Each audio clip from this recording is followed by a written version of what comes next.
ദൈവനാമത്തിന് മഹത്വമുണ്ടാകട്ടെ. പ്രിയവായന സുഹൃത്തെ, താങ്കൾക്ക് യേശു കർത്താവിൻ്റെ നാമത്തിൽ സ്നേഹവന്ദനം.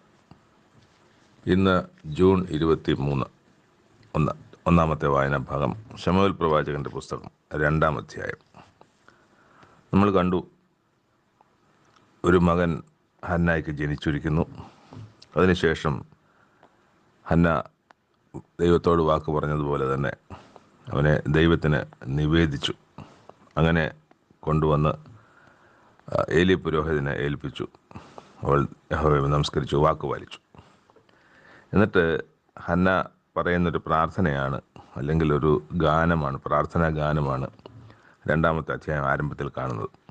അതിങ്ങനെയാണ്: എൻ്റെ ഹൃദയം യഹോവയിൽ ആനന്ദിക്കുന്നു, എൻ്റെ കൊമ്പ് യഹോവയിൽ ഉയർന്നിരിക്കുന്നു, എൻ്റെ വായ് ശത്രുക്കളുടെ നേരെ വിശാലമാകുന്നു. നിൻ്റെ രക്ഷയിൽ ഞാൻ സന്തോഷിക്കുന്നു. യഹോവയെ പോലെ പരിശുദ്ധനില്ല, നീയല്ലാതെ ഒരുത്തനുമില്ല, നമ്മുടെ ദൈവത്തെ പോലെ ഒരു പാറയുമില്ല. ഇത് യഹോവയാം ദൈവത്തിൻ്റെ വിശ്വാസികളായിരിക്കുന്ന ക്രിസ്തുവിലുള്ള ദൈവത്തിലുള്ള എല്ലാവരുടെയും ഒരേ ഒരു വിശ്വാസമായിരിക്കേണ്ട വിശ്വാസമാണ് ഹന്ന ഈ പറയുന്ന വിശ്വാസം. നീ അല്ലാതെ ഒരുത്തനുമില്ല, അങ്ങല്ലാതെ ഒരു ദൈവം വേറെയില്ല എന്നുള്ളത്. പിന്നെ താഴോട്ട് ആ പാട്ട് അല്ലെങ്കിൽ ആ പ്രാർത്ഥന, യഥാർത്ഥത്തിൽ അവിടെ പ്രാർത്ഥനയായിട്ടൊന്നും യാചിക്കുന്നൊന്നുമില്ല. എന്തെങ്കിലും ചെയ്തു തരണമെന്നോ എന്നെ സഹായിക്കണമെന്നോ ഉള്ള ഒരു കാര്യവും അതിനകത്തില്ല. ദൈവവുമായിട്ടുള്ള ബന്ധത്തിൽ, അല്ലെങ്കിൽ ദൈവത്തെ മഹത്വപ്പെടുത്തുന്ന, ദൈവത്തെ സ്തുതിക്കുന്ന ഒരു കാര്യം മാത്രമായിട്ട് അതിനകത്ത് നമുക്ക് കാണാനുള്ളൂ.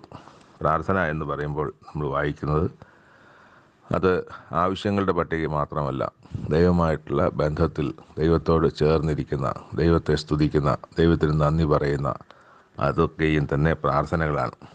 നമ്മുടെ ഏകാഗ്രതയാണ് അവിടുത്തെ പ്രാർത്ഥന എന്ന് പറയുന്നത്. അതിൽ ഒരു ആവശ്യം പോലും അതിനകത്ത് ഞാൻ കണ്ടില്ല.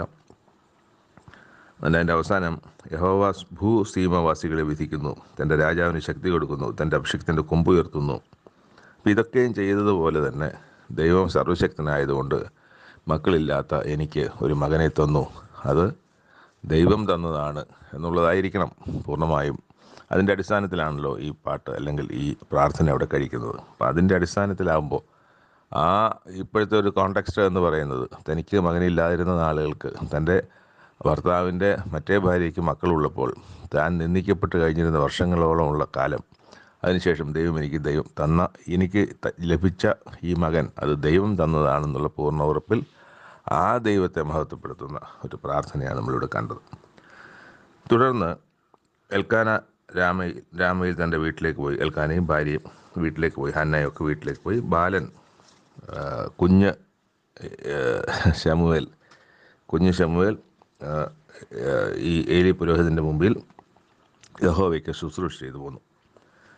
എന്നാൽ ഏലിയുടെ പുത്രന്മാരെക്കുറിച്ച് ആരൊക്കെയാണ്? ഹൊഫ്നി, ഫീൻഹാസ്, ഇവർ രണ്ടുപേരും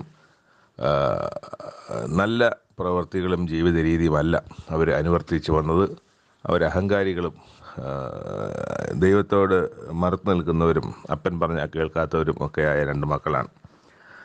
അവർ ഈ മാംസം വേവിക്കുമ്പോൾ ഈ യാഗം അർപ്പിച്ച് തീരുന്നതിന് മുമ്പ് തന്നെ അവരുടെ ബാല്യക്കാരെ വിട്ടിട്ട് അവർക്ക് ആവശ്യമുള്ള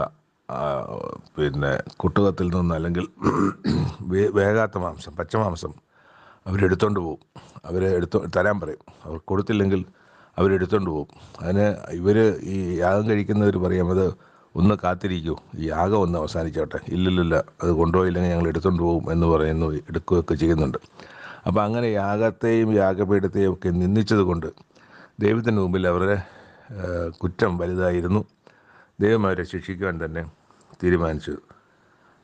അതിൻ്റെ 17-ാമത്തെ വാക്യത്തിലും, ഇങ്ങനെ ആ യൗവനക്കാർ യഹോവയുടെ വഴിപാട് നിന്ദിച്ചത് കൊണ്ട് അവരുടെ പാപം യഹോവയുടെ സന്നിധിയിൽ ഏറ്റവും വലുതായിരുന്നു എന്ന് തന്നെയാണ് നമ്മൾ വായിക്കുന്നത്.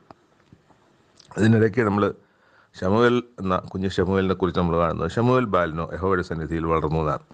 അപ്പോൾ ശമൂവേലിനെ സംബന്ധിച്ച് ഒരു കുറ്റവും അവിടെ പറയാനില്ല. ഏലി പുരോഹിതൻ വൃദ്ധനായി.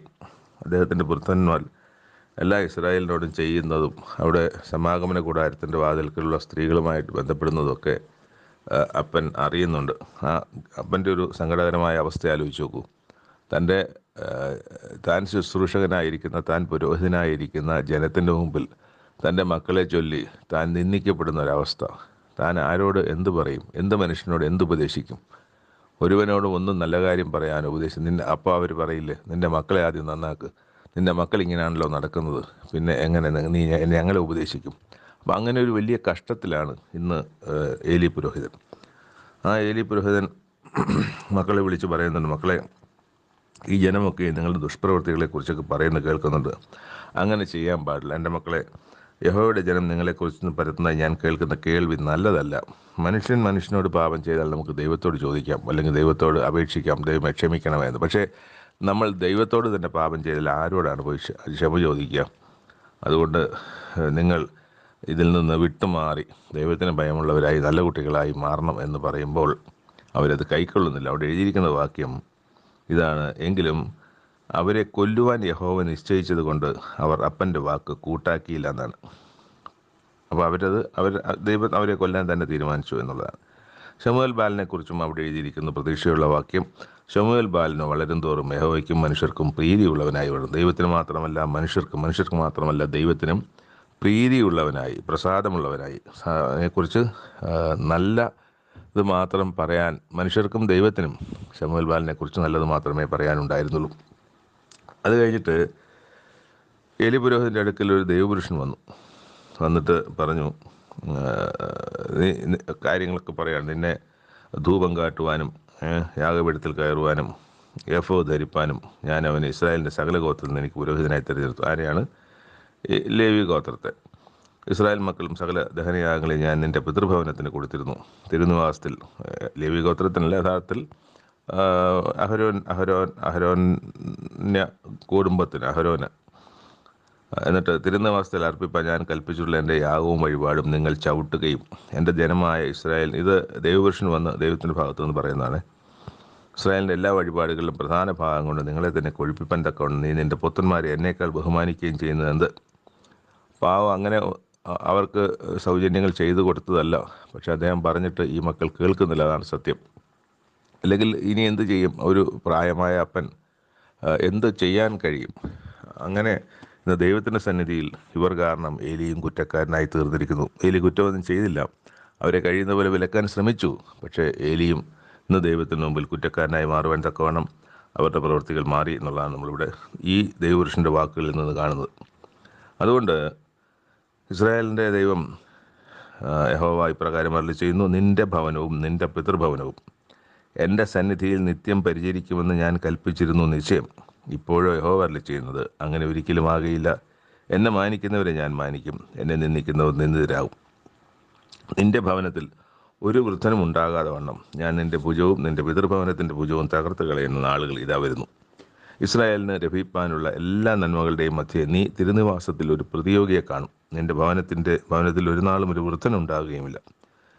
നിൻ്റെ കണ്ണ് ക്ഷയിപ്പിപ്പാനും നിൻ്റെ ഹൃദയം വ്യസനിപ്പിപ്പാനും ഞാൻ നിൻ്റെ ഭവനത്തിൽ ഒരുത്തിനെ എൻ്റെ യാഗപീഠത്തിൽ നിന്ന് ഛേദിച്ച് കളയാതെ വെച്ചേക്കും. നിൻ്റെ ഭവനത്തിലെ സന്താനമൊക്കെയും പുരുഷപ്രായത്തിൽ മരിക്കും. നിൻ്റെ 2 പുത്രന്മാരെ ഹൊഫ്നിക്കും ഫീനഹാസിനും ഭവിപ്പാനിരിക്കുന്നത് നിനക്കൊരടയാളമാകും. അവർ ഇരുവരും ഒരു ദിവസത്തിൽ തന്നെ മരിക്കും. എന്നാൽ എൻ്റെ പ്രസാദവും ഹിതവും അനുഷ്ഠിക്കുന്ന ഒരു വിശ്വസ്ത പുരോഹിതനെ ഞാൻ എനിക്ക് എഴുന്നേൽപ്പിക്കും. അവന് ഞാൻ സ്ഥിരമായൊരു ഭവനം പണിയും. അവൻ എൻ്റെ അഭിഷിക്തന് മുമ്പാകെ നിത്യം പരിചരിക്കും. നിൻ്റെ ഭവനത്തിൽ ശേഷിച്ചിരിക്കുന്നവനെല്ലാം അവൻ്റെ അടുക്കൽ വന്ന് ഒരു വെള്ളിക്കാശിനും ഒരു അപ്പത്തിനുമായിട്ട് അവനെ കുമ്പിട്ട് ഒരു കഷ്ണം അപ്പം തിന്മാൻ ഇടവരേണ്ടതിന് എന്നെ ഒരു പുരോഹിതൻ്റെ വേലയ്ക്കാക്കണമെന്ന് അപേക്ഷിക്കും. അപ്പോൾ ഇത്രയും ഒരു വലിയ കഷ്ടം അല്ലെങ്കിൽ ഒരു വലിയ ശാപം ആണ് ഏലിക്കും ഏലിയുടെ കുടുംബത്തിനും ഏലിയുടെ തലമുറയ്ക്കും ദൈവം കൊടുക്കുന്നത്. ഇനി ഒരു പ്രായമുള്ള ഒരുവനും, അത് ചെറുപ്പത്തിൽ തന്നെ എല്ലാവരും മരിച്ചു പോകുന്നതാണ്. ചെറുപ്പത്തിൽ തന്നെ പുരുഷന്മാർ എല്ലാവരും മരിക്കും. പുരുഷന്മാർ തന്നെയാണെന്നാണ് എനിക്ക് തോന്നുന്നത്.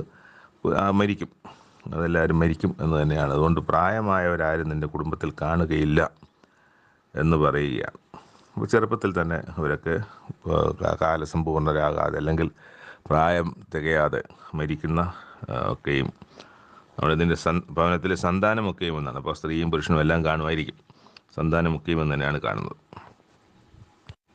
ശിംശോന് ശേഷം ഏലി ഏലി എന്ന് പറയുന്ന ഈ പുരോഹിതൻ, അല്ലെങ്കിൽ ഏലി എന്ന് പറയുന്ന മനുഷ്യൻ ഇസ്രായേലിനെ ന്യായപാലനം ചെയ്തതായും നമ്മൾ മനസ്സിലാക്കുക. ഒരു ന്യായാധിപൻ എന്ന നിലയിൽ പേര് എഴുതി കാണുന്നില്ല എങ്കിലും അവിടെ ന്യായപാലനം ചെയ്തിരുന്നു. ആ ജനത്തിൻ്റെ ന്യായമായ കാര്യങ്ങൾ ന്യായപാലനം ചെയ്ത് ജീവിച്ച ഒരു മനുഷ്യനും കൂടിയാണിത്.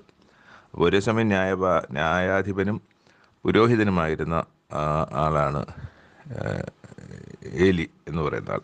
അപ്പം ഒരിടത്തും നമ്മൾ ഈ ലിസ്റ്റ് പറയുമ്പം ന്യായാധിപന്മാരുടെ പുസ്തകത്തിലൊന്നും ന്യായാധിപന്മാരുടെ ലിസ്റ്റിലൊന്നും ഏലി വരാറില്ല. പക്ഷേ ആ ഒരു ജോലി വളരെ കാലം, ഏകദേശം 40 വർഷത്തോളം ചെയ്തു എന്നാണ് മറ്റു പുസ്തകങ്ങളിൽ നിന്ന് നമ്മൾ വായിച്ച് മനസ്സിലാക്കുന്നത്. അപ്പം അങ്ങനെ ഒരു ഉത്തരവാദിത്വം കൂടെ ഏലി പുരോഹിതനുണ്ടായിരുന്നു. ഏലി പുരോഹിതൻ നല്ല പുരോഹിതൻ തന്നെയായിരുന്നു, നല്ല മനുഷ്യൻ തന്നെയായിരുന്നു, ദൈവത്തെ ഭയമുള്ളവനായിരുന്നു, ദൈവത്തിൻ്റെ കാര്യങ്ങളിൽ ശുഷ്കാന്തിയുള്ളവൻ തന്നെയായിരുന്നു. പക്ഷേ ഈ ഒരു മക്കളുടെ കാര്യത്തിൽ വന്ന ഒരു വീഴ്ച, അത് നമ്മൾ വായിക്കുന്ന പോലെ അല്ലല്ലോ. നമ്മളിപ്പോൾ വായിച്ചത് എന്താണ്?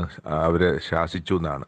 പക്ഷേ ആ ശാസന കൊണ്ട് അല്ല, യഥാർത്ഥത്തിൽ ദൈവം ഇങ്ങനെ ഒരു തീരുമാനമെടുക്കണമെങ്കിൽ അവരെ അത് അനുവദിക്കുകയോ അല്ലെങ്കിൽ അവരെ മക്കളോടുള്ള സോഫ്റ്റ് കോർണർ അല്ലേ, അങ്ങനെ അവരെ പൂർണ്ണമായും അവരെ വേദനിപ്പിക്കാനോ ഒന്നും, അല്ലെങ്കിൽ അവരെ പുറത്താക്കുവാനോ അവരെ ശിക്ഷിക്കുവാനോ ഒന്നും ഏലി പുരോഹിതൻ തയ്യാറായിട്ടുണ്ടാകില്ല. അല്ലെങ്കിൽ ഏലി പുരോഹിതൻ്റെ ഭാഗത്ത് അങ്ങനെ ഒരു കുറ്റമില്ലെങ്കിൽ ദൈവം ഇങ്ങനെ ഒരു കാര്യം ചെയ്യുകയില്ലെന്ന് തന്നെ നമുക്ക്, അല്ലെങ്കിൽ അവരെ ശിക്ഷിച്ചാൽ മതി, ഏലി പുരോഹിതനെയും കുടുംബത്തെയും ശിക്ഷിക്കേണ്ട കാര്യമില്ല എന്നുള്ളത് നമുക്ക് മനസ്സിലാക്കാം. അപ്പോൾ അതൊരു പ്രധാന. രണ്ടാമത്തെ വായനാഭാഗം യെശയ്യാ പ്രവാചകൻ്റെ പുസ്തകം 48-ാമത്തെ അധ്യായം. ഇവിടെ തുടങ്ങുന്നത് ഇസ്രായേലിൽ നിന്ന് പേർ വിളിക്കപ്പെട്ടവരും യഹൂദായുടെ വെള്ളത്തിൽ നിന്ന് ഉത്ഭവിച്ചിരിക്കുന്നവരും യഹോവയുടെ നാമത്തിൽ സത്യം ചെയ്യുന്നവരും സത്യത്തോടും നീതിയോടും കൂടെ അല്ലെങ്കിലും ഇസ്രായേലിൻ്റെ ദൈവത്തെ കീർത്തിക്കുന്നവരുമായ യാക്കോബ് ഗൃഹമേ ഇത് കേട്ടുകൊള്ളു. അതിനകത്ത് ആരെയും വിടുന്നില്ല. ദൈവത്തെ പൂർണ്ണമായി പൂർണ്ണ ആശ്രയത്തോടെ അല്ലെങ്കിൽ പൂർണ്ണ ഹൃദയത്തോടെ സ്നേഹിക്കുകയും സേവിക്കുകയും ചെയ്യുന്നവരല്ലാത്തവരെയും ദൈവം അവിടെ അഭിസംബോധന ചെയ്യുകയാണ്. എന്നിട്ട് പറയാവാണ്, അവർ തങ്ങളെ തന്നെ വിശുദ്ധ നഗരം എന്ന് വിളിച്ച് ഇസ്രായേലിൻ്റെ ദൈവത്തിൽ ആശ്രയിക്കുന്നുവല്ലോ. അവൻ്റെ നാമം സൈന്യങ്ങളുടെ യഹോവ എന്നാകുന്നു. പൂർവ്വ കാര്യങ്ങളെ ഞാൻ പണ്ട് തന്നെ പ്രസ്താവിച്ചു, അവ എൻ്റെ വായിൽ നിന്ന് പുറപ്പെട്ടിരിക്കുന്നു. എന്നിട്ട് എൻ്റെ 5-ാമത്തെ വാക്യത്തിൽ, ഞാൻ പണ്ട് തന്നെ നിന്നോട് പ്രസ്താവിച്ചു, എൻ്റെ വിഗ്രഹം അവയെ ചെയ്തുവെന്നും എൻ്റെ വിഗ്രഹവും ബിംബവും അവയെ കൽപ്പിച്ചു എന്നും നീ പറയാതെ ഇരിക്കേണ്ടതിന് അവ സംഭവിക്കും. മുമ്പേ ഞാൻ നിന്നെ കേൾപ്പിച്ചിരിക്കുന്നു, നീ കേട്ടിട്ടുണ്ട്, ഇപ്പോൾ എല്ലാം കണ്ടുകൊള്ളുക. അപ്പം ഇത് ദൈവം മുമ്പ് പറഞ്ഞ പല കാര്യങ്ങളെ സംബന്ധിച്ചാണ് പറയുന്നത്. ഇപ്പോൾ ഒരു പൂർവ്വകാര്യങ്ങളെന്ന് പറയുമ്പോൾ ഒരു സമയം സംഭവിച്ചതും പിന്നീട് പറഞ്ഞതും അതിനുശേഷം പറഞ്ഞതും പിന്നീട് പറഞ്ഞതൊക്കെയായ പല കാര്യങ്ങളെ സംബന്ധിച്ച് ദൈവയുടെ ചുരുക്കത്തിൽ ഞാൻ നിന്നോട് പണ്ട് തന്നെ പ്രസ്താവിച്ചു, ഞാൻ പണ്ട് തന്നെ നിന്നോട് കേൾപ്പിച്ചിരിക്കുന്നു, പൂർവ്വകാര്യങ്ങളെ ഞാൻ പണ്ട് തന്നെ പ്രസ്താവിച്ചു, പണ്ട് നടന്ന കാര്യങ്ങളെ ഞാൻ പണ്ട് പ്രസ്താവിച്ച കാര്യങ്ങൾ തന്നെ ഞാൻ അറിയിക്കാതെ ഒരു കാര്യവും ചെയ്തിട്ടില്ല. ഇന്നു മുതൽ ഞാൻ പുതിയത് നീ അറിയാതെ മറഞ്ഞിരിക്കുന്നത് തന്നെ നിന്നെ കേൾപ്പിക്കുന്നു. ഞാനത് അറിഞ്ഞുവല്ലോ എന്ന് നീ പറയാതെ ഇരിക്കേണ്ടതിന് അത് പണ്ടല്ല ഇപ്പോൾ തന്നെ സൃഷ്ടിക്കപ്പെട്ടിരിക്കുന്നു. ഇന്നേ ദിവസത്തിന് മുമ്പ് നീ അതിനെക്കുറിച്ച് ഒന്നും കേട്ടിട്ടില്ല, നീ കേൾക്കുകയോ അറിയുകയോ നിന്റെ ചെവി അന്ന് തുറക്കപ്പെടുകയോ ചെയ്തിട്ടില്ല. നീ വളരെ ദ്രോഹം ചെയ്തു, ഗർഭം മുതൽ വഞ്ചകൻ എന്ന് വിളിക്കപ്പെട്ടിരിക്കുന്നു എന്ന് ഞാൻ അറിഞ്ഞു. എൻ്റെ നാമനിമിത്തം ഞാൻ എൻ്റെ കോപത്തെ താമസിപ്പിക്കുന്നു. നിന്നെ സംഹരിക്കേണ്ടതിന് എൻ്റെ സ്തുതി നിമിത്തം ഞാൻ അടങ്ങിയിരിക്കുന്നു. ഇതാ ഞാൻ നിന്നെ ഊതിക്കഴിച്ചിരിക്കുന്നു. അപ്പോൾ ഇസ്രായേലിനെ സംബന്ധിച്ച് ഇസ്രായേലിനെ കൃത്യമായി ദൈവത്തിന് അറിയാം. ഇസ്രായേലിന് ഈ പ്രവൃത്തികളെല്ലാം ആയതിനു ശേഷമല്ല, ആദ്യം മുതലേ അതെന്താണ്, അവരുടെ അപ്പനാരാണ്? ഇസ്രായേലാകുന്നതിന് മുമ്പ് യാക്കോബ് എന്ന് പറയുന്ന വഞ്ചകനാണ്, അല്ലെങ്കിൽ കുതികാൽ പിടിക്കുന്നവനാണ്, അല്ലെങ്കിൽ ഉപായിയാണ്. ഇതൊക്കെയാണ് യാക്കോബ് അങ്ങനെയായിരുന്ന യാക്കോബാണ് വാർദ്ധക്യത്തിൽ അല്ലെങ്കിൽ മാറി ദൈവം അവന് ഇസ്രായേൽ എന്ന പേര് കൊടുക്കുന്നത്. അത് ദൈവത്തോട് മല്ലുപിടിച്ചതുകൊണ്ടാണ്. അല്ല, അപ്പോഴും സ്വഭാവമൊന്നും മാറിയിട്ടില്ല. അവിടുന്ന് എന്തെല്ലാം പറ്റിച്ചിട്ടാണ് ലാബാനെ ആടുകളെയൊക്കെ. അപ്പോൾ നോർമലല്ല, അവിടെ ബുദ്ധിയായി അല്ലെങ്കിൽ സൂത്രമായിരിക്കാം, ഒക്കെ ആയിരിക്കാം, ചിലപ്പോൾ അത് ന്യായമായിരിക്കാം. അതൊന്നും എനിക്ക് അത്തരം കാര്യത്തെക്കുറിച്ച് ഞാൻ സംസാരിക്കുന്നത്. പക്ഷേ അവിടെ നോർമലി സംഭവിക്കാത്ത ചില കാര്യങ്ങൾ സൂത്രങ്ങൾ പ്രയോഗിച്ചിട്ടാണ് തൻ്റെ ആടുമാടുകളുടെ വർധന ഉണ്ടാക്കിയത്. അത് ലാബാൻ്റെ മക്കളുമായിട്ട് ഇടയാൻ തക്കവണ്ണവും ഇടയായിട്ടുണ്ട്. അത് കേട്ടിട്ട് ലാബാനും യാക്കോബിനോട് അനിഷ്ടം തോന്നിയിട്ടുമുണ്ട്. അപ്പോൾ ഇതൊക്കെ അവിടെ സംഭവിച്ചിട്ടുണ്ട്. അപ്പോൾ അതുകൊണ്ട് ഇസ്രായേൽ എന്ന പേര് കിട്ടുമ്പോഴും യാക്കോബ് അത്ര കണ്ട് ഒരു നീതിപ്രവർത്തികൾ ചെയ്യുന്നവനാണെന്നുള്ളതൊന്നും ഇല്ല. പക്ഷെ ഇവിടെയും ഇത് തന്നെയാണ് പറയുന്നത്, നിന്നെ ഞാൻ നേരത്തെ നിങ്ങളെക്കുറിച്ച് എനിക്കറിയാം എന്നാണ് ഇവിടെ ദൈവം വരെ പറയുന്നത്. എൻ്റെ നാമം അശുദ്ധമായി തീരുന്നത് എങ്ങനെ? എൻ്റെ മഹത്വം മറ്റൊരുത്തനും കൊടുക്കുകയില്ല. ഞാൻ അനന്യൻ, ഞാൻ ആദ്യനും, ഞാൻ അന്ത്യനുമാകുന്നു. എൻ്റെ കൈ ഭൂമിക്ക് അടിസ്ഥാനമിട്ടു, എൻ്റെ വലങ്കൈ ആകാശത്ത് വിരിച്ചു. ഞാൻ വിളിക്കുമ്പോൾ അവയൊക്കെയും ഉളവായി വരുന്നു. ഞാൻ ആദ്യം മുതൽ രഹസ്യത്തിലല്ല പ്രസ്താവിച്ചിട്ടുള്ളത്. അതിൻ്റെ ഉത്ഭവകാലം മുതൽ ഞാൻ അവിടെ ഉണ്ട്. ഇപ്പോഴും യഹോവയായ കർത്താവ് എന്നെയും എൻ്റെ ആത്മാവിനെയും അയച്ചിരിക്കുന്നു. ഇപ്പോഴും യഹോവയായ കർത്താവ് എന്നെയും എൻ്റെ ആത്മാവിനെയും അയച്ചിരിക്കുന്നു. തന്നെ അയച്ചിരിക്കുന്നു. ഇസ്രായേലിൻ്റെ പരിശുദ്ധനും നിൻ്റെ വീണ്ടെടുപ്പുകാരനുമായ യഹോവ ഇപ്രകാരം അരുളി ചെയ്യുന്നു, ശുഭകരമായി പ്രവർത്തിപ്പാൻ നിന്നെ അഭ്യസിക്കുകയും നീ പോകേണ്ടുന്ന വഴി നിന്നെ നടത്തുകയും ചെയ്യുന്ന നിൻ്റെ ദൈവമായ യഹോവ ഞാൻ തന്നെ. അവിടെ പറയുന്നുണ്ട്, നിൻ്റെ സന്തതി മണൽ പോലെയും നിൻ്റെ ഗർഭഫലം മണൽ തരി പോലെയും ആകുമായിരുന്നു. നിൻ്റെ പേർ എൻ്റെ മുമ്പിൽ നിന്ന് ഛേദിക്കപ്പെടുകയോ നശിച്ചു പോവുകയോ ചെയ്യുകയില്ലായിരുന്നു. അവിടെ 18 വായിക്കുന്നത്, അയ്യോ നീ എൻ്റെ കൽപ്പനകളെ കേട്ടനുസരിച്ചെങ്കിൽ കൊള്ളായിരുന്നു. അങ്ങനെ അനുസരിച്ചിരുന്നെങ്കിൽ എന്നാൽ നിൻ്റെ സമാധാനം നദി പോലെയും നിൻ്റെ നീതി സമുദ്രത്തിലെ തിര പോലെയും ആകുമായിരുന്നു. ഇത് നമുക്കും ബാധകമാണ് കേട്ടോ. നമ്മൾ ദൈവത്തിൻ്റെ കൽപ്പന അനുസരിച്ചെങ്കിൽ നമുക്കും കൊള്ളാമായിരുന്നു. എന്നാൽ നമ്മൾക്ക് ഓരോരുത്തർക്കും സമാധാനം നദി പോലെ നദിയുടെ ഒഴുക്ക് ഒരിക്കലും തീരുന്നില്ല. അത് ഒഴുകിക്കൊണ്ടേയിരിക്കും. അതുപോലെ സമാധാനം എപ്പോഴും സമാധാനമായിരിക്കും.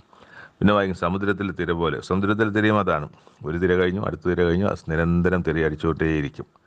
അതുപോലെ ഈ സമാധാനം നമുക്ക് എപ്പോഴും ഉണ്ടാകും. സമാധാനത്തെക്കുറിച്ച് മാത്രമേ ഇവിടെ പറയാം. സമാധാനം മറ്റ് പല കാര്യങ്ങളുമായും റിലേറ്റഡാണ്. സമാധാനം ഉണ്ടാകണമെങ്കിൽ നമ്മുടെ മറ്റ് പല കാര്യങ്ങളും ശരിയായാൽ മാത്രമേ ആരോഗ്യമായാലും സമ്പത്തായാലും മക്കളെ സംബന്ധിച്ചുള്ളതായാലും ഭാവി സംബന്ധിച്ചുള്ളതായാലും ഒക്കെ പല കാര്യങ്ങളും ശരിയായാൽ മാത്രമേ ഒരുവന് സമാധാനം ലഭിക്കുകയുള്ളൂ. ആ സമാധാനം ലഭിക്കുന്ന തരത്തിലുള്ള ആളായി മാറും എന്നുള്ളതാണ്. അതിന് യഹോവയെ അന്വേഷിക്കുക, യഹോവയെ അനുസരിക്കുക, യഹോവയെ സത്യത്തെ അന്വേഷിച്ച് സത്യത്തെ കണ്ടുപിടിച്ച് സത്യത്തിൽ തന്നെ നിലനിൽക്കുക ഒക്കെയാണ്. ബാബേലിൽ നിന്ന് പുറപ്പെടുവിൻ, ഉല്ലാസഘോഷത്തോടെ കൽദയരെ വിട്ട് ഓടിപ്പോകുവിൻ, ഇത് പ്രസ്താവിച്ചു കേൾപ്പിൻ, ഭൂമിയുടെ അറ്റത്തോളം ഇത് പ്രസിദ്ധമാക്കുവിൻ. യഹോവ തൻ്റെ ദാസനെ യാക്കോബിനെ വീണ്ടെടുത്തിരിക്കുന്നു എന്ന് പറവിൻ. ഇപ്പോൾ കൽദയർ വന്നിട്ടില്ല. ഇനി ചില തലമുറകളും കൂടെ കഴിഞ്ഞിട്ട്, അല്ലെങ്കിൽ ചില രാജാക്കന്മാരുടെ കൂടെ കാലം കഴിഞ്ഞിട്ട് വേണം ബാബേലിലേക്ക് പോകുവാൻ. ബാബേലിൽ പോയാൽ തന്നെ 70 വർഷക്കാലം അവിടെ പ്രവാസത്തിലാണ്. അതിനുശേഷമാണ് പുറപ്പെടേണ്ടത്. പക്ഷേ ഇവിടെ യെശയ്യാപ്രവാചകനിലൂടെ നേരത്തെ തന്നെ പറയുകയാണ്, ബാബേലിൽ നിന്ന് പുറപ്പെടുവീൻ, ഉല്ലാസഘോഷത്തോടെ കൽദയരെ വിട്ട് ഓടിപ്പോകുവിൻ. ഇത് പ്രസ്താവന കൽദയരെ വിട്ട് ഓടിപ്പോകുമ്പോൾ അവർ വലിയ ആഘോഷത്തോടാണ്, നല്ല പാട്ടുകളൊക്കെ പാടിയാണ് അവർ തിരിച്ചു വരുന്നത്. പ്രസ്താവിച്ച് കേൾപ്പിൻ, ഭൂമിയുടെ അറ്റത്തോളം ഇത് പ്രസിദ്ധമാക്കുവിൻ, യഹോവ തൻ്റെ ദാസനെ യാക്കോബിനെ വീണ്ടെടുത്തിരിക്കുന്നു എന്ന് പറയും. അവരെ ശൂന്യപ്രദേശങ്ങളിൽ കൂടി നടത്തിയപ്പോൾ അവർക്ക് ദാഹിച്ചില്ല. അവൻ അവർക്ക് വേണ്ടി പാറയിൽ നിന്ന് വെള്ളം ഒഴുക്കുമാറാക്കി. അവൻ പാറ പിളർന്നപ്പോൾ വെള്ളം ചാടി പുറപ്പെട്ടു. ദുഷ്ടന്മാർക്ക് സമാധാനമില്ല എന്ന് യഹോവ അരുളി ചെയ്യുന്നു. ഈ വാക്യത്തോടു കൂടിയാണ് ഈ 48-ാം അധ്യായം യെശയ്യാപ്രവാചകൻ അവസാനിക്കുന്നത്. അപ്പോൾ അവിടെ ദൈവം ആഗ്രഹിക്കുന്നതും എന്നാൽ ദൈവം ആഗ്രഹിക്കാത്തത് ചെയ്തതുമായൊരു ജനം അവർക്ക് വരാനിരിക്കുന്ന കാര്യങ്ങളെ സൂചിപ്പിക്കുന്നുണ്ട്. പക്ഷേ അത് ഇന്നതാണെന്ന് അപ്പോൾ അവർക്ക് മനസ്സിലാകത്തില്ല. പിന്നീട് അവരുടെ ജീവിതത്തിൽ സംഭവിക്കുമ്പോഴാണ് യെരമ്യാ പ്രവാചകൻ പറഞ്ഞതും യെശയ്യാ പ്രവാചകൻ പറഞ്ഞതുമൊക്കെ അയ്യോ ഇതായിരുന്നു അല്ലേ, ഞങ്ങൾക്കന്നത് മനസ്സിലായില്ലല്ലോ, അല്ലെങ്കിൽ ഞങ്ങളത് വിട്ട് തിരിഞ്ഞില്ലല്ലോ, ഞങ്ങൾ വെറുതെ പ്രവാസത്തിലേക്ക് വരേണ്ടി വന്നല്ലോ എന്നൊക്കെ പറഞ്ഞ് വ്യസനിക്കുന്നത്. അവിടെ ചെന്ന് അവിടുത്തെ ആളുകൾക്ക്, ജോലിക്കാരും വിറക് കീറുന്നവരും അടിമകളും പിന്നെ രാജകൊട്ടാരത്തിൽ ജീവിക്കുകയും ചിലരൊക്കെ ഷണ്ടന്മാരായി പോവുകയും ഒക്കെ ചെയ്യുന്ന അവസ്ഥയിലേക്ക് പോകേണ്ടി വരികയില്ലായിരുന്നല്ലോ. ഞങ്ങൾക്ക് സമാധാനമുള്ള ഞങ്ങളുടെ ദേവാലയമുള്ള ആ പട്ടണം അതിൽ നിന്ന് ഞങ്ങൾക്ക് പോരേണ്ടി വന്നല്ലോ. ഇനി എന്തെങ്കിലും മടക്കയാത്ര സാധ്യമാണോ? അവിടെ പട്ടണവും മതിലുമെല്ലാം ഇടിഞ്ഞ് കിടക്കുന്നു. യെരൂശലേം ദേവാലയം നശിപ്പിക്കപ്പെട്ടിരിക്കുന്നു. ഇതൊക്കെ അവരെ സംബന്ധിച്ച് വല്ല വ്യഥയുള്ള കാര്യങ്ങളായിരുന്നു. ഇതിലേക്ക് വരാതിരിക്കാൻ കഴിയുമായിരുന്നുവല്ലോ എന്ന് അവരെപ്പോഴെങ്കിലുമൊക്കെയും ചിന്തിച്ചിട്ടുണ്ടാകും, സംശയമില്ല. 3-ാമത്തെ വായന ഭാഗം വെളിപ്പാട് പുസ്തകം 5-6 അധ്യായങ്ങൾ. വീണ്ടും യോഹന്നാൻ ചില കാഴ്ചകൾ കാണുകയാണ്. അവിടെ സിംഹാസനത്തിൽ ഇരിക്കുന്നവൻ്റെ കയ്യിൽ വലങ്കയിൽ അകത്തും പുറത്തും എഴുത്തുള്ളതായി 7 മുദ്രയാൽ മുദ്രയിട്ട ഒരു പുസ്തകം കണ്ടു. അവിടെ കേൾക്കുന്നൊരു വാക്യം, അല്ല ഉച്ചത്തിൽ കേൾക്കുന്നൊരു ശബ്ദം, ആ പുസ്തകം തുറപ്പാനും അതിൻ്റെ മുദ്ര പൊട്ടിപ്പാനും യോഗ്യനാരുള്ളൂ എന്ന അത്യുച്ചത്തിൽ ഘോഷിക്കുന്ന ശക്തനായൊരു ദൂതനെയും കണ്ടു. അപ്പോൾ അത് അങ്ങനെ ഘോഷിക്കപ്പെട്ടപ്പോൾ പുസ്തകം തുറപ്പാനോ നോക്കുവാനോ സ്വർഗത്തിലും ഭൂമിയിലും ഭൂമിക്ക് കീഴിലും ആർക്കും കഴിഞ്ഞില്ല. പുസ്തകം തുറന്ന് വായിപ്പാനെങ്കിൽ അത് നോക്കുവാനെങ്കിൽ യോഗ്യനെ ആരെയും കാണായകൊണ്ട് ഞാൻ ഏറ്റവും കരഞ്ഞു. ആരാണ്? യോഹന്നാൻ ഏറ്റവും കരഞ്ഞു. അപ്പോൾ മൂപ്പന്മാരിൽ ഒരുത്തൻ വന്ന് ഈ യോഹന്നാനോട് പറഞ്ഞു, നീ കരയണ്ട, യഹൂദാ ഗോത്രത്തിലെ സിംഹവും ദാവീദിൻ്റെ വേരുമായവൻ പുസ്തകവും അതിൻ്റെ 7 മുദ്രയും തുറപ്പാൻ തക്കവണ്ണം ജയം പ്രാപിച്ചിരിക്കുന്നു. അപ്പോൾ അവരുടെ മധ്യത്തിൽ ഒരു കുഞ്ഞാട് അറുക്കപ്പെട്ടതുപോലെ നിൽക്കുന്നത് യോഹന്നാൻ കാണുകയാണ്. അതിന് 7 കൊമ്പും സർവ്വഭൂമിയിലേക്കും അയച്ചിരിക്കുന്ന 7 ആത്മാക്കളായി 7 കണ്ണും ഉള്ളതായിട്ടും കണ്ടു.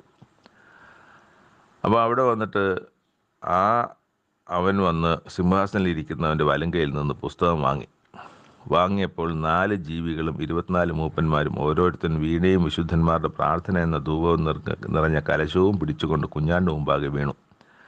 അപ്പോൾ യേശുക്രിസ്തുവിൻ്റെ ഒരു സ്ഥാനത്തെക്കുറിച്ച് നമ്മളിവിടെ കാണണം. ഈ കുഞ്ഞാട് യേശുക്രിസ്തുവിൻ്റെ പ്രതിബിംബമാണ്. അത് അറക്കപ്പെട്ട കുഞ്ഞാട്. ആ കുഞ്ഞാട് യേശുക്രിസ്തു. അപ്പോൾ യേശുക്രിസ്തുവിൻ്റെ ബഹുമാനം എന്തുമാത്രം വലുതാണെന്ന് ആലോചിച്ച് നോക്കൂ. നീ അറക്കപ്പെട്ടു, നിന്റെ രക്തം കൊണ്ട് സർവ്വഗോത്രത്തിലും ഭാഷയിലും വംശത്തിലും ജാതിയിലും ഉള്ളവരെ ദൈവത്തിനായി വിലയ്ക്ക് വാങ്ങി ഞങ്ങളുടെ ദൈവത്തിന് അവരെ രാജ്യവും പുരോഹിതന്മാരെ ആക്കി വെച്ചു. അവർ ഭൂമിയിൽ വാഴുന്നു എന്നൊരു പുതിയ പാട്ട് പാടുന്നു. അതിനു മുമ്പ് കാണുന്നത് പുസ്തകം വാങ്ങുവാനും അതിൻ്റെ മുദ്ര പൊട്ടിപ്പാനും നീ യോഗ്യൻ എന്ന് പറഞ്ഞുകൊണ്ടാണ് ഇപ്പം മുകളിൽ പറഞ്ഞ വാക്യം പറയുന്നത്. അപ്പം അങ്ങനെ അവിടെ പിന്നെ നമ്മൾ കാണും, സ്വർഗത്തിലും ഭൂമിയിലും ഭൂമിക്ക് കീഴിലും സമുദ്രത്തിനുള്ള സകല സൃഷ്ടിയും അവയിലുള്ളതൊക്കെയും സിംഹാസനത്തിലിരിക്കുന്നവനും കുഞ്ഞാടിന് സ്തോത്രവും ബഹുമാനവും മഹത്വവും ബലവും എന്നേക്കും ഉണ്ടാകട്ടെ എന്ന് പറയുന്നത് ഞാൻ കേട്ടു. 4 ജീവികളും ആമേൻ എന്ന് പറഞ്ഞു. മൂപ്പന്മാർ വീണ്ടും നമസ്കരിച്ചു. കുഞ്ഞാട് മുദ്രകളിൽ 1 പൊട്ടിച്ചു. 7 മുദ്രയുണ്ടല്ലോ ആ പുസ്തകത്തിൻ്റെ 7 മുദ്രകളിൽ 1 പൊട്ടിക്കുന്നതായിട്ടാണ് യോഹന്നാൻ കാണുന്നത്. അപ്പോൾ വേറെ ഒരു ഇടിമുഴക്കം പോലെ ശബ്ദം കേട്ടു. നീ വരിക എന്ന് 4 ജീവികളിൽ ഒന്ന് ഇടിമുഴക്കത്തോടെ പറയുന്നത് കേട്ടു. അപ്പം ഒരു വെള്ളക്കതിരെ കണ്ടു. അതിന്മേലിരിക്കുന്നവനൊരു വില്ല് കയ്യിലുണ്ട്. അവനൊരു കിരീടം ലഭിച്ചു. അവൻ ജയിക്കുന്നവനായും ജയിപ്പാനും പുറപ്പെട്ടു എന്നാണ്. പിന്നെ 2ാമത്തെ മുദ്ര പൊട്ടിച്ചു. വരിക എന്ന് 2ാമത്തെ ജീവി പറയുന്നത് ഞാൻ കേട്ടു. അപ്പോൾ ചുവന്നതായ മറ്റൊരു കുതിര പുറപ്പെട്ടു. അതിൻ്റെ പുറത്തിരിക്കുന്നവൻ മനുഷ്യർ അന്യോന്യം കൊല്ലുവാൻ തക്കവണ്ണം ഭൂമിയിൽ സമാധാനം എടുത്ത് കളയേണ്ടതിന് അധികാരം ലഭിച്ചു. 3ാമത്തെ മുദ്ര പൊട്ടിച്ചു. അപ്പോൾ വരിക എന്ന്, ഇതിപ്പോൾ ഞാൻ 6ാമത്തെ അധ്യായമാണ് വായിക്കുന്നത്. 3ാമത്തെ മുദ്ര പൊട്ടിച്ചപ്പോൾ വരിക എന്ന് 3ാം ജീവി പറയുന്നത് ഞാൻ കേട്ടു. അപ്പോൾ ഞാനൊരു കറുത്ത കുതിരയെ കണ്ടു. അതിന്മേലിരിക്കുന്നവൻ ഒരു തുലാസ് കയ്യിൽ പിടിച്ചിരിക്കുന്നു. ഒരു പണത്തിന് 1 ഇടങ്ങഴി ഗോതമ്പ്, ഒരു പണത്തിന് 3 ഇടങ്ങഴി യവം, എന്നാൽ എണ്ണയ്ക്കും വീഞ്ഞിനും കേടുവരുത്തരുത് എന്ന് 4 ജീവികളുടെ നടുവിൽ നിന്നൊരു ശബ്ദവും കേട്ടു. പിന്നെ 4ാമത്തെ മുദ്ര പൊട്ടിച്ചു. ഇതെല്ലാം ഈ കുഞ്ഞാടിൻ്റെ കയ്യിലിരിക്കുന്ന പുസ്തകം, 7 മുദ്രകളാൽ വെച്ചിരിക്കുന്ന പുസ്തകം. ആ 7 മുദ്രകളിൽ ഓരോന്നാണ് ഇവിടെ പൊട്ടിക്കുന്നതായിട്ട് യോഹന്നാൻ കാണുന്നത്. 4ാമത്തെ മുദ്ര പൊട്ടിച്ചു. വരിക എന്ന് 4ാം ജീവി പറയുന്നത് ഞാൻ കേട്ടു. അപ്പോൾ ഞാൻ മഞ്ഞ നിറമുള്ള ഒരു കുതിരയെ കണ്ടു. അതിന്മേലിരിക്കുന്നവന് മരണം എന്ന് പേർ. പാതാളം അവനെ പിന്തുടർന്നു. അവർക്ക് വാളുകൊണ്ടും ക്ഷാമം കൊണ്ടും മഹാവ്യാധി കൊണ്ടും ഭൂമിയിലെ കാട്ടുമൃഗങ്ങളെ കൊണ്ടും കൊന്നുകളവാൻ. അപ്പം അത് ഈ 4 വ്യാധികളിൽ പറയുന്ന പ്രധാന 4 വ്യാധികളാണ്. വാള്, ക്ഷാമം, മഹാവ്യാധി, കാട്ടുമൃഗങ്ങൾ. വാള് എന്ന് പറയുന്ന യുദ്ധം, ക്ഷാമം ദാരിദ്ര്യം, മഹാവ്യാധി രോഗങ്ങൾ, 4 കാട്ടുമൃഗങ്ങൾ. ഇത് 4 ന്യായവിധികളാണ്. ന്യായവിധികൾ, ഭൂമിയിൽ നടക്കുന്ന 4 തരത്തിലുള്ള ന്യായവിധികളാണ് നമ്മളിവിടെ വായിച്ചത്. അത് 4ഉം ഇവിടെ കാണാം. അവർക്ക് വാളുകൊണ്ടും ക്ഷാമം കൊണ്ടും മഹാവ്യാധി കൊണ്ടും ഭൂമിയിലെ കാട്ടുമൃഗങ്ങളെ കൊണ്ടും കൊന്നുകളവാൻ ഭൂമിയുടെ 1/4 അംശത്തിന്മേൽ അധികാരം ലഭിച്ചു. മുഴുവൻ ഭൂമിയിലെ അവകാശം ലഭിച്ചില്ല, 1/4 അംശത്തിന്മേൽ അധികാരം ലഭിച്ചു. ഇതൊക്കെയും ഇതേ രീതിയിൽ തന്നെ ആയിരിക്കും ഇനി വരാനിരിക്കുന്ന കാലത്ത് നടക്കേണ്ടത്.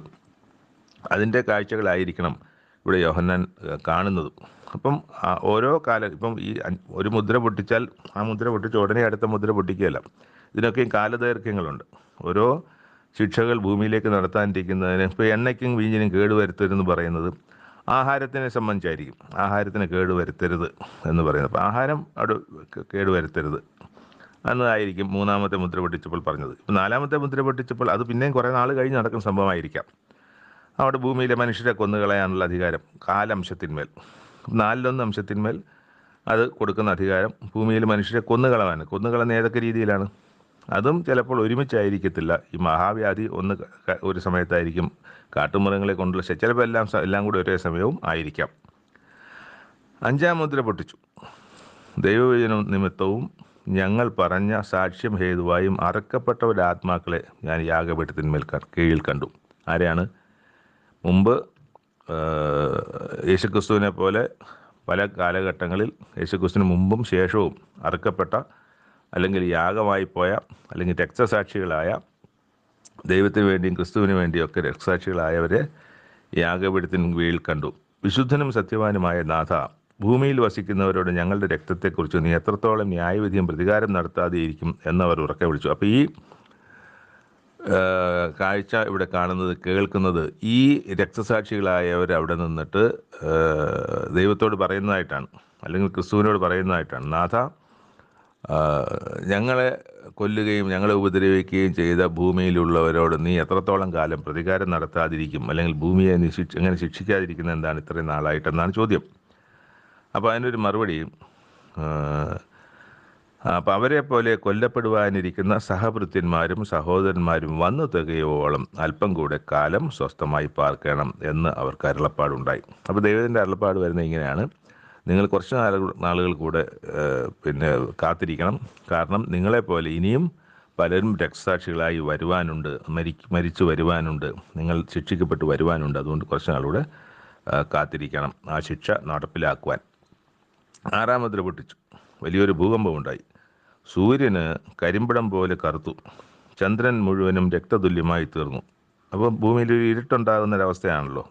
സൂര്യൻ കരിമ്പടം പോലെ കറുത്തു പോകുന്നതും ചന്ദ്രനും രക്തതുല്യമായി. അത്യവൃക്ഷം പെരുങ്കാറ്റ് കൊണ്ട് കുലുങ്ങിയിട്ട് കായ് ഉതിർക്കും പോലെ ആകാശത്തിൽ നക്ഷത്രങ്ങൾ ഭൂമിയിൽ വീണു. പുകച്ചുരുൾ ചുരുട്ടും പോലെ ആകാശം മാറിപ്പോയി. എല്ലാ മലയും ദ്വീപും സ്വസ്ഥാനത്തു നിന്ന് ഇളകിപ്പോയി.